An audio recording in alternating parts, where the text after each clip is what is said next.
बिस्मिल्लाहिर्रहमानिर्रहीम अस्सलाम वालेकुम। हकीकत टीवी थ्रू आउट दुनिया में जो एक बदतरीन कोरोना से भी बड़ा बहरान आने वाला है और बल्कि आ चुका है और शुरू हो चुका है, उस पर आपको थ्रू आउट आगाह कर रहा है कि इस वक्त पूरी दुनिया की ग्लोबल सप्लाई चेन मुतासिर हो रही है। इतनी तबाहकुन, आपको इस पर कई वीडियोस बनाकर दिया, आपकी स्क्रीन पर टिकर्स चल रहे हैं, ये जो वीडियोस बनाकर दिया आपको बताया कि स्टोर्स खाली हो गए हैं। कोरोना से बड़ा बहरान है, चाइना के अंदर इलेक्ट्रिसिटी का बहरान है, भारत में इलेक्ट्रिसिटी का बहरान है, कंटेनर पोर्ट्स पर खड़े हैं। पूरी दुनिया की ग्लोबल सप्लाई चेन मुतासिर होने वाली है और स्टिल यूके समेत दुनिया भर में ये जो सूरत हाल है उसके बारे में आप ज़रा देख लें। दुनिया भर के क्या इदारे कह रहे, फाइनेंशियल टाइम्स क्या कह रहे हैं, बता रहे हैं कि बदतरीन एनर्जी क्राइसिस जो चाइना का है उसके बाद पूरी दुनिया की ग्लोबल सप्लाई चेन मुतासिर होने वाली है। फोर्ब्स ने लिखा है कि दुनिया भर की तमाम इंडस्ट्रीज इस वक्त इंक्लूडिंग एनर्जी उनका बहरान आने वाला है। जापान टाइम्स कह रहा है, उसके अलावा इन बिजनेस कह रहा है ग्लोबल सप्लाई चेन क्राइसिस जो है वो यूके में क्या उसकी हालत है। और आप CNN को देख लें, उन्होंने तो यहाँ तक कह दिया है कि global supply chain nightmare is about to get worse. अब आप यहाँ से अंदाज़ा कर लें कि आपका ड्रोना ख्वाब साबित होने वाला है, जो कि अभी बदतरीन साबित होने वाला। इस वीडियो की अहम डिस्कशन चलती रहेगी, लेकिन इससे पहले आप वीडियो को लाइक करें, हकीकत टीवी को सब्सक्राइब कर लें और बेल आइकन पर ज़रूर क्लिक करें। बार बार आपको हकीकत टीवी वीडियो बनाकर दे रहे हैं। इवन के लोगों ने सोचा था कि जब कोरोना जाएगा, या अभी तक तो गया नहीं, अभी तो उसके असरात पता नहीं कितने सालों तक रहने और अभी उसके बाद मज़ीद क्या तबाही होगी वो तो आप देखेंगे। लेकिन लोग सोच रहे थे कि थोड़ी सी लाइफ बैक टू नॉर्मल आएगी तो गाड़ियों की और ये जो चीज़ें नहीं बिकी इनकी प्राइसेस जो हैं वो कम हो जाएंगी क्योंकि अनसोल्ड है। आपने देखा कि ग्लोबल सप्लाई चेन इतनी मुतासिर है कि पाकिस्तान में अगले 6-7 महीने के लिए आपके पास गाड़ियों की बुकिंग ही नहीं। ये सिर्फ पाकिस्तान का हाल ही है, अब दुनिया भर में देखें पार्किंग लॉट में गाड़ियाँ खड़ी हैं, सेमीकंडक्टर उनके पास मौजूद नहीं है। स्टिल ये बहरान 2022-23 तक चलेगा। कब तक चलेगा, कितनी स्लो है, किसी को कुछ नहीं पता। पुरानी गाड़ियों की कीमतें आसमान तक पहुंच गई हैं, नई आ नहीं रही। और उसके बाद ऑटो इंडस्ट्री तो बुरी तरह बहरान का शिकार है। आगे ना मोबाइल फ़ोन नई प्रॉपर आएंगे, ना लैपटॉप्स, ना कुछ। जाहिर सी बात है सबके अंदर ये चीज़ें चलती। अब सूरत हाल ये है कि पाकिस्तान ने क्या करना है, पूरी दुनिया में तबाही है। पाकिस्तान में होता क्या है कि देखिए, असल में हमारे मामलात हैं बड़े ख़तरनाक।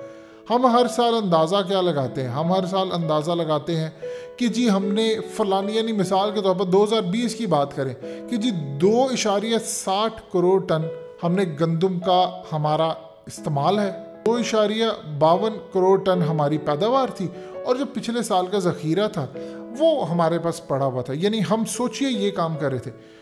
और उसके बाद माफिया ने क्या किया, आपको कहा जी गंदम एक्सपोर्ट कर दे, आपने गंदम एक्सपोर्ट की, माफिया ने यहाँ पर ज़ख़ीरा कर लिया, बहरान पैदा हुआ। अब आपको गंदम दुगनी कीमत पर इंपोर्ट करनी पड़ी। ये तमाशे होते हैं, बेशरम कौमें ये काम करती हैं। अब आप देख लें कि इमरान खान के लिए क्लियर पैगाम है कि आप ये चावल गंदम देखिए, आगे ही मौसमी तब्दीली आ रही है, आपको पता ही नहीं चलता। इस्लामाबाद से लेकर कराची तक आप बैठे होते हैं, अचानक बारिशें हो जाती हैं और इतनी बेमौसमी बारिशें आपकी फसलों का जनाजा निकाल दिया है। यानी ये सूरत हाल है कि आपकी फसल कम हो रही है, उसकी पैदावार, उसके बावजूद जो माफिया के करिंदे हुकूमतों में होते हैं, सरकार आप एक काम कीजिए, आप इसको एक्सपोर्ट कर दें, हम 4 पैसे कमा लेंगे, हम डॉलर्स कमा लेंगे, कुछ रेवेन्यू आ जाएगा, डॉलर की कीमत स्टेबल हो जाएगी। ये जो माफिया वज़ीर आज़म साहब को मशवरे देता है, बाद में वही माफिया ज़ख़ीरा करवा कर गंदम इंपोर्ट करवाते हैं, डॉलर का भी वो बहरान पैदा करते। एक पैसे की पाकिस्तानियों को 1 पैसा इसकी बचत आपको होती नज़र नहीं आ रही और ना पाकिस्तान को फ़ायदा है। अब इमरान खान की जिम्मेदारी है कि सबसे पहले आपने काम ये करना है। देखिए, जब 2020 में तेल की कीमत -37 गई तो क्या हुआ, हमें तो चाहिए था चाइना की तरह, उन्होंने अमेरिका से -37 में लिया तेल।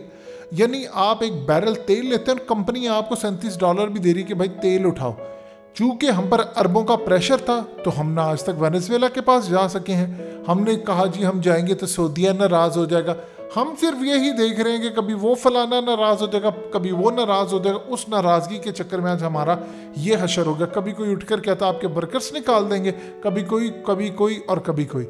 अगर वर्कर्स पैसा ना भेजें तो पाकिस्तान तो बैंकरप्ट हो जाए। अब इस वक्त सूरत हाल ही है कि इमरान खान को इमीडिएटली जो काम करना है, चूंकि हम ज़रूरी मुल्क है, पैदावार इसकी बढ़ाएं और एक धेला भी आप एक्सपोर्ट ना करने दें। माफिया को कान से पकड़े, जिनके गोदामों में चावल, चीनी, ये तमाम चीज़ें, गंदम, ये तमाम चीज़ें ज़ख़ीरा करके जो उन्होंने रखा हुआ है, इनको पकड़े। असल में सूरत हाल ही है कि आपने अब एक्सपोर्ट कुछ नहीं करना और उसके अलावा तेल का ज़ख़ीरा करे। तेल का बहरान खड़ा होने वाला है। पूरी दुनिया के अंदर तेल की कीमतें बढ़ी हैं और अभी इसका कुछ अंदाज़ा नहीं कि अभी जितने का तेल है ये $140 बैरल तक ले जाने की कोशिश तो है उन ममालिक की जो तेल एक्सपोर्ट करते हैं, क्योंकि उन्होंने ग्लोबल सप्लाई को मुतासिर होने के साथ अपना नोट कमाना। और काम क्या करें, आज अगर सऊदी अरब से लेकर ये दूसरे 3-4 ममालिक कह दें कि हमने ओवर सप्लाई करनी है या नॉर्मल सप्लाई से थोड़ी ज़्यादा कर दें आप, तो आप देखिए तेल की कीमतें आधी नीचे गिर जाएंगी। लेकिन वो कहते हैं कि हमने कमाना है, हम क्यों करें।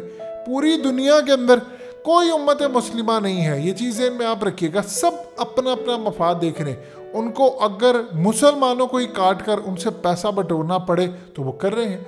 अब सूरत हाल ये है कि आपको इस बहरान से बचना है। दुनिया के स्टोर्स खाली हो रहे हैं, ग्लोबल सप्लाई चेन मुतासिर हो रही है, ना माल आ रहा है ना जा रहा है। अब मिसाल के तौर पर जिन लोगों ने पाकिस्तान में 172 रुपये का डॉलर ऑफिशियली है, आप देखें कि उसके बाद जब आप मार्केट से जाते हो तो ब्लैक पे मिलता है। टीटी का रेट जो है वो उससे ज़्यादा है, यानी 180-85 की जो चीज़ आएगी और उसने आना भी 4 महीनों के बाद। हमारे यहाँ पर तो ये होता है तेल की कल कीमतें बढ़ी और साथ ही हम बढ़ा देते हैं। ये नहीं किसी को पता चलता कि कम से कम 20-25 दिन बाद, या अब चूँकि ग्लोबल सप्लाई चेन मुतासिर हुई है तो बड़ी लेट आता है। तेल का बहरान हो सकता है। ज़ख़ीरा करें चीज़ों को।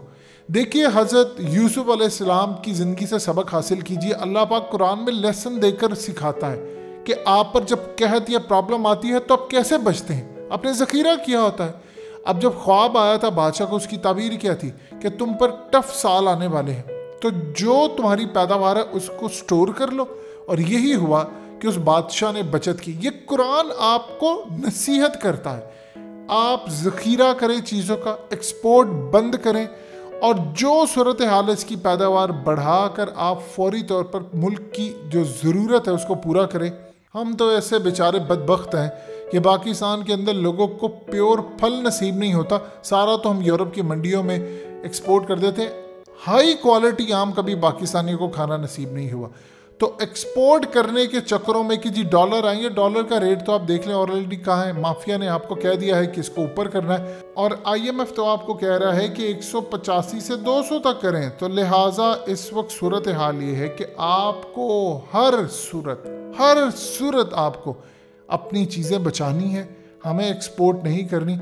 अगर हमने एक्सपोर्ट करना शुरू कर दी, बहुत सारी जो चीज़ें कम से कम अनाज अपना बचा कर रखें इस सूरत हाल में, ताकि मुल्क की ज़रूरत पूरी हो सके, गरीब मिडिल क्लास कहीं मर ना जाए। लिहाजा इस सूरत हाल में क्राइसिस आपके सर पर खड़ा है। हमें किसी सूरत कोई चीज़ एक्सपोर्ट नहीं करनी इस वक्त, ख़ास तौर पर अनाज के मामले में। चीज़ों को स्टोर करें, मुश्किल वक्त सर पर खड़ा है ताकि हम इससे निजात हासिल कर सकें।